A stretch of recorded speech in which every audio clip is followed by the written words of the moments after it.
Welcome to the Empire Builders podcast. Dave Young here, Steven Semple alongside. You told me just 10 seconds ago we're going to be talking about MTV, and that's the first thing that popped into my head. I'm not bad at that, am I? No, that's not bad at all. You know, it's amazing how MTV has changed. But anybody from our generation, that's MTV. We remember when they played music. We remember when they played music. They gave awards for music and music videos. Yeah. So they've really changed, but we're going to go back to the fun early days when they were actually, a music channel. Yeah. That campaign was amazing.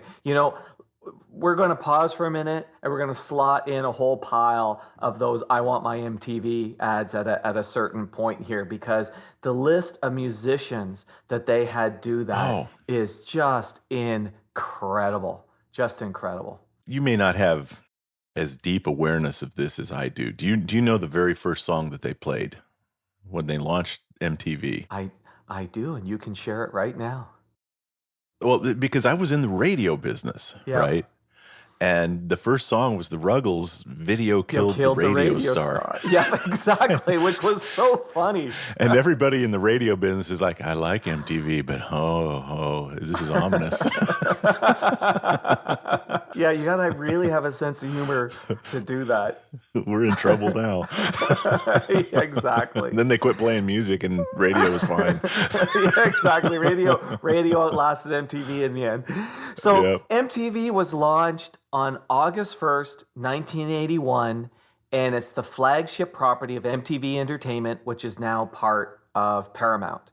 And yeah, it's not in the music world really today, but when it launched, it changed the music world. And that's what we're going to really talk about, is the change that happened. And the idea, I don't know whether you're aware of this, Dave, but the idea for MTV was created by Michael Nesmith, who people from our generation would know as one of the Monkees. So one of the Monkees created the idea for MTV, which I thought was really, really incredible. He was such a creative, even filmmaker, right? He did music videos before MTV. He did films. Yeah. Yes, he did. He was a real pioneer of music videos. He wrote this solo tune in 1977 called Rio, and he was asked to create a clip for it. And what everyone was expecting was the standard clip that was done at the time, which was a guy standing in front of a microphone singing the song, right? Instead, what he did is he created this clip where, there were shots from locations and all these other things that didn't necessarily have anything to do with the song. And this is considered the world's first music video, because this is not what people were expecting. They were expecting this shot of him singing in front of a mic, and they got all this other stuff instead. And what ended up happening was this got aired in Australia, the video, and Rio went #1 in Australia with the airing of this. Now, it wasn't called a music video at the time. It was called a video record, is what they first called it. And this got Nesmith thinking, and he ended up approaching John Lack, who at the time was at Warner Cable TV. And John Lack is a pioneer in his own right. He, especially in cable television, he developed the Movie Channel, he developed Nickelodeon, ESPN2, a bunch of stuff. So this guy was an absolute innovator on his own right. So just out of my own personal curiosity, can we go back to that clip? Was it Lucy and Ramona and Sunset Sam? That was from the Rio album. Yeah, it was a music video or video song that was this muscle-bound guy and these two girls on roller skates, and really a fun watch. And I know that was from the Rio project. Yes, that's probably the one. That is the one. Yeah. That is one. I didn't know the people, but that is the one. Yep. Yeah. I mean, that song's gonna be buzzing through my head the rest of the day. I watched that thing so many times. I had it on VHS before. That was the very, very first one. Okay, so he contacts. So he reaches out to John Lack. He says, "This is a really neat idea. We should look how this is done. We should do something like this." And Lack likes the idea, and he decides to run a test pilot on Nickelodeon called Pop Clips. Nesmith, for a bunch of reasons, can't get involved in the project. Lack ends up buying Nesmith out. So Lack buys Nesmith out and creates this idea, Pop Clips, that he runs on Nickelodeon. And every time it ran, the phones rang off the hook. So this gave Lack the idea, maybe what we should do is create an all-music channel from the success of these clips on Nickelodeon. And here's how I managed to sell this idea to the board. So he goes to the board and he says, hey guys, we have no programs for kids ages 12 to 34. We have this hole in our programming, and we could use this to drive the market. Here's also the other plus. He's talking it to the cable world. He said, you know what? This will probably also drive cable subscriptions and secondary connections because parents don't want to listen to their kids' music. Right. So let's run the cable down to the rec room. Correct. Or into the bedroom or put another TV down there. Yeah. Exactly. Yeah. So this could deliver audience, sign up new cable subscriptions, and sell secondary connections into the bedrooms. Also, his pitch to the board was advertisers would like this because this is a great audience for them. Advertisers like that demographic. They really, really do. But here's the only challenge. There's no content. Right. But I think I know where you're going here, because the perfect storm of technology was just coming ashore. It used to be, and I think Nesmith, I think that particular video was produced on film, but video was coming of age. It was. It was to the point where video recording technology actually met or exceeded the available television resolution. You could actually produce something on video that looked okay on TV. That happened in the early 80s, and then it became ubiquitous. By 83, 84, we all had VHS players, and we were recording our own stuff, and that even lets you record your own music videos. And certainly that is part of the story. Yeah. But here's the challenge that Lack faced, is he said, okay, we've got no content, we need music videos, and we don't have money, we need to get the record companies to give us this for free. So he approached record labels and got turned down. Because at the time, the music industry was in the slump and they wanted to get paid for the content. But what he did, he managed to convince a few bands to pressure the label to give them the content. So he got enough to get launched. So on August 1st, 1981, MTV launches with VJs rather than DJs, right? And the first was Mark Goodman. And of course, as we talked about earlier, the first video shown was Video Killed the Radio Star by the Buggles, which was, a bit tongue-in-cheek. And this is important. A lot of the stuff that they launched with, at the time that they launched MTV, was not a hit. Because the stuff that they managed to get from the music industry was not the hits. Yeah, I mean, nobody knew who the Ruggles were. Right. And also, no one knew who the Tubes were. And let's keep that in mind. So to keep the record labels on side, they had to show that this helped sell records. So they went to Tulsa, Oklahoma, because this was a strong cable market. And they wanted to see if there was an effect. Because Tulsa had, at the time, the largest concentration of cable users. And here's what they discovered. Record stores were selling out of Buggles albums and Tubes albums. The only place in the world where that was happening. Everywhere else, the Buggles was not a hit.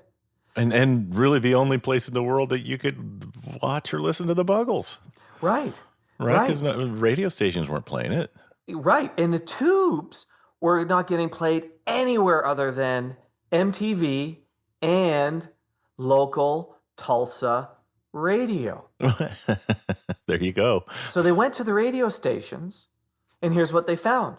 Radio stations were playing the Tubes because it was being requested. And when was it being requested? After playing on MTV. So exposure to MTV led to radio requests and airtime, which led to record sales. Yeah, so record companies were idiots. A deep history of record companies being idiots. But here's the important thing. They now had the proof that it would drive record sales, which helped them with the record companies, because they're now able to go back to the record companies and go, look, you run this on MTV, it ends up being requests on radio, and it runs on radio. So tick box number one, we now have content. Yeah. But still no advertisers. And there's no revenue, and they're burning through cash. So he hires George Lose, who created a campaign to get them on the map. Here's the next thing they figured they needed to get the advertisers, is they needed to get more subscribers, and the secondary thing to basically show kids were listening to it. So George created the campaign, I Want My MTV, because he wanted to get kids to demand MTV from their parents. I want my MTV. He wanted to get big rock stars for the launch to say, I want my MTV. So George approaches Les Garland, who's the program director, to negotiate with Mick Jagger. That's the first person they want. They wanted Mick going, I want my MTV. And Dave, you'd like Les Garland. So Les goes to Mick Jagger to approach him to do this.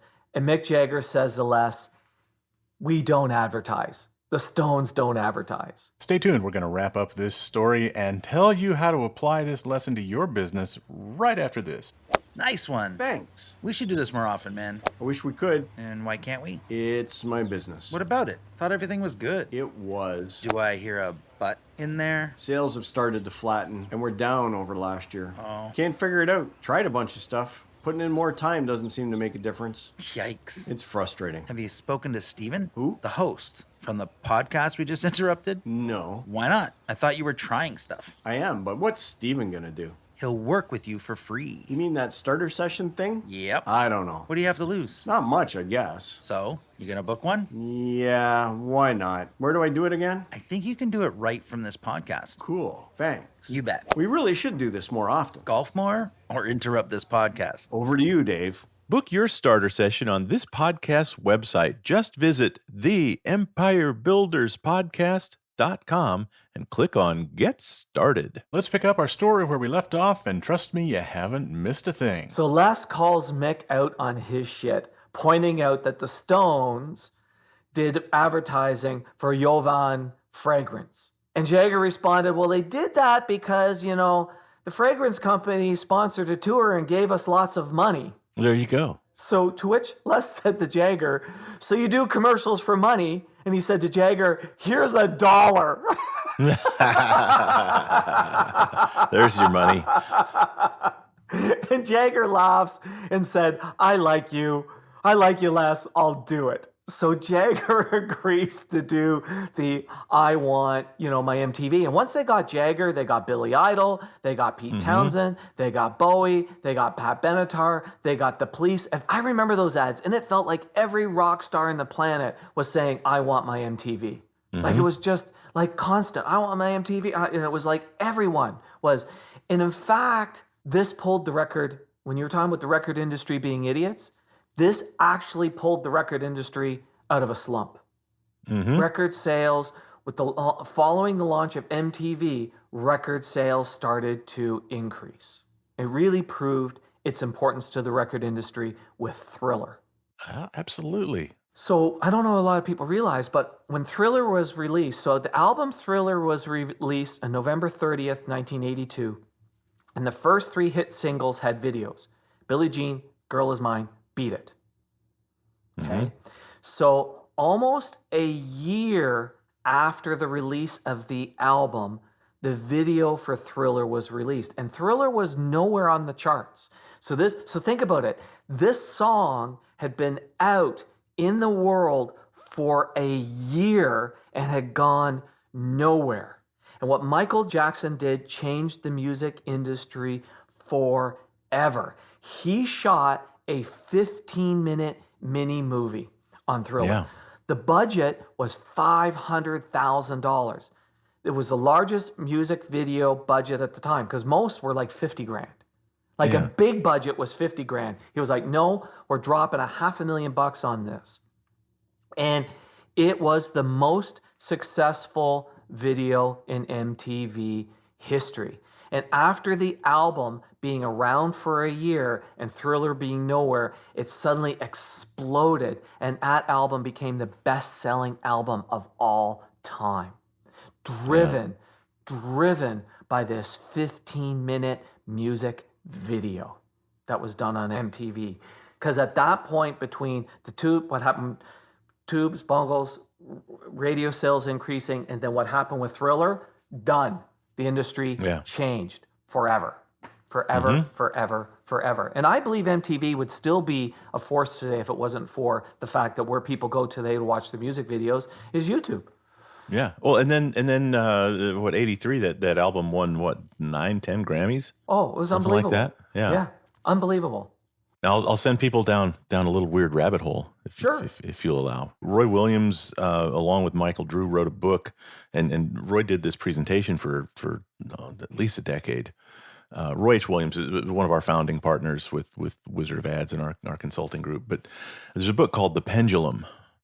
And Michael Jackson's Thriller plays actually kind of a big part in it, because 1983 was this tipping point in the pendulum cycle of societal change. There's an 80-year cycle that we live in. And so this was 40 years ago today. Pretty much, right? I didn't even think about that. 2023 is another tipping point. Pendulum has swung up, and we're going to tip back down in that direction again. But it's just an interesting side trail. If you're interested in these long cycles of societal change, look up that book, The Pendulum. It's not the old story of like the pit and the pendulum. It's just a story of how society changes. But anyway, there's a little rabbit trail people can shoot down if they want to. Yeah, it's a real interesting read.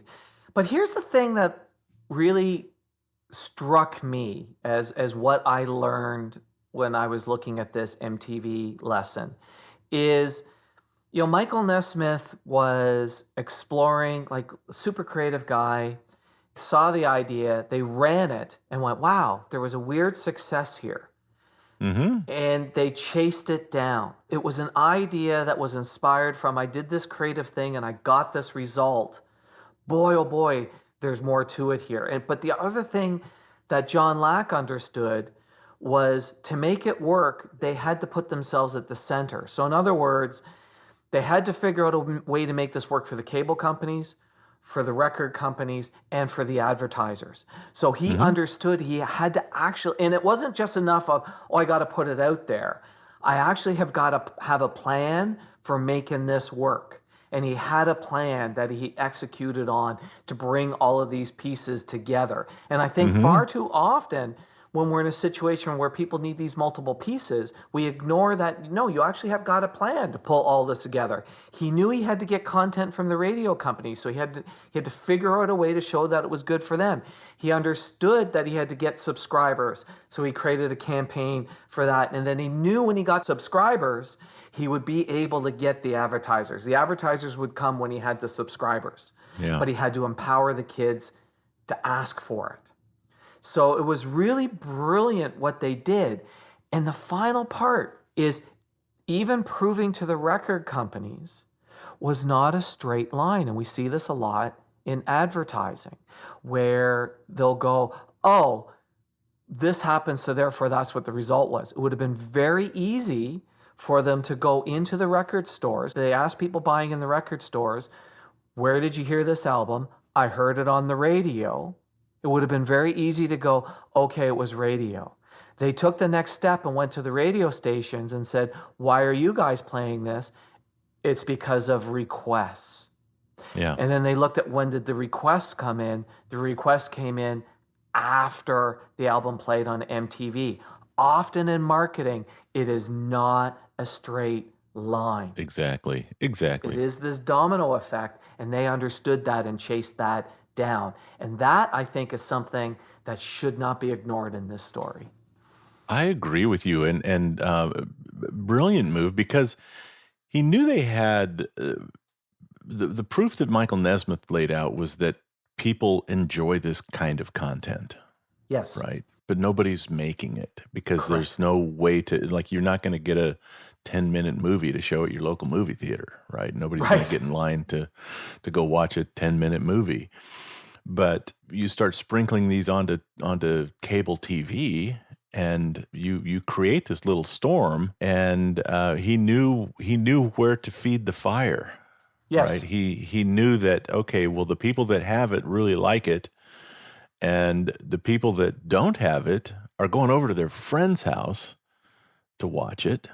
And then they're coming home and telling their parents they want it. And so it creates this little firestorm of desire. He had to feed that fire from multiple directions in order to turn it into a raging, spiraling firestorm of demand that it became. It's brilliant. It's a great story. So, Dave, I want my MTV. Turn it on. Leave it on. America, see the music you want to see. I want my MTV. All right. I want my MTV. I want my MTV. 24 hours a day on cable TV. I want my MTV. Yeah, too much is never enough. Thanks for listening to the podcast. Please share us, subscribe on your favorite podcast app, and leave us a big, fat, juicy 5-star rating and review. And if you have any questions about this or any other podcast episode, email to questions@theempirebuilderspodcast.com.